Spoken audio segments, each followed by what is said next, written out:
Hi everybody, I'm Scott Roberts. Thanks for taking a couple minutes today. I wanted to share with you some information about life insurance during this pandemic. It's been an interesting time. The one thing that I wanted to emphasize though, a lot of people have questions about the fact if I have a life insurance policy, is it actually going to pay off? Are the insurance companies going to try to come up with a reason not to pay? The answer is the life insurance companies are going to pay. It's very rare that they have exclusions related to these types of things. Those are usually only in group life policies, whereas overwhelmingly we're talking about individual life insurance policies.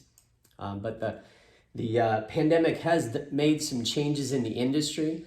For example, the maximum age that insurance companies will insure people, the industry standard used to be right around 85, but everybody seems to be reducing that a little bit to age 80. And they're also doing some other restrictions. For example, they're postponing applications where the insured is over age 65.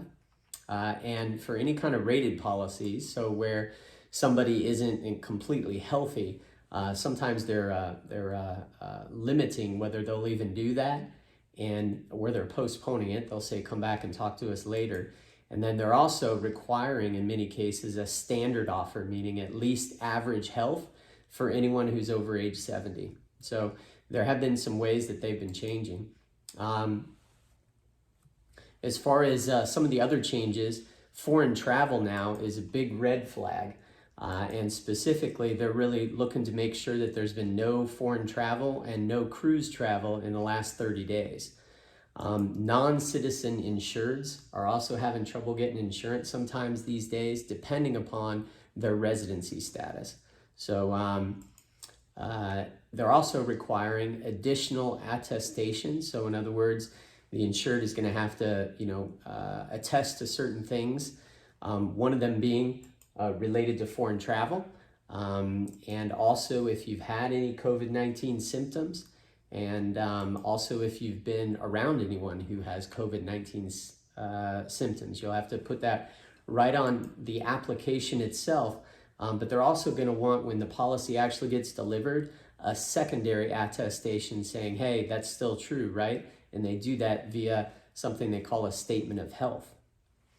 As you can imagine, there's been some logistical challenges for insurance companies. And so they're having to adjust to that. One of the things they're doing is their electronic signatures are being more and more widely accepted.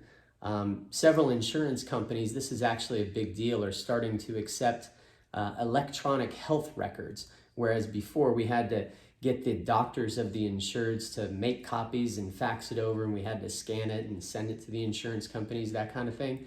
Now they're able to access a lot of that information electronically, which makes it a little bit easier.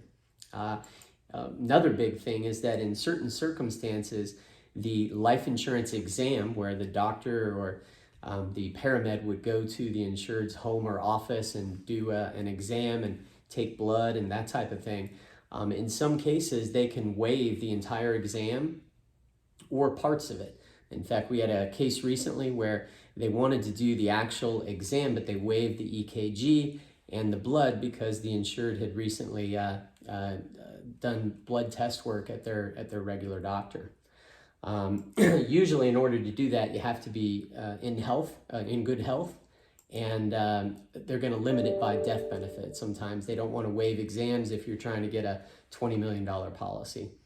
So other changes that their insurance companies are taking in order to deal with the pandemic, they're putting limits on how much they're going to offer in death benefit. And sometimes they're also limiting how much premium you can put into a policy as well.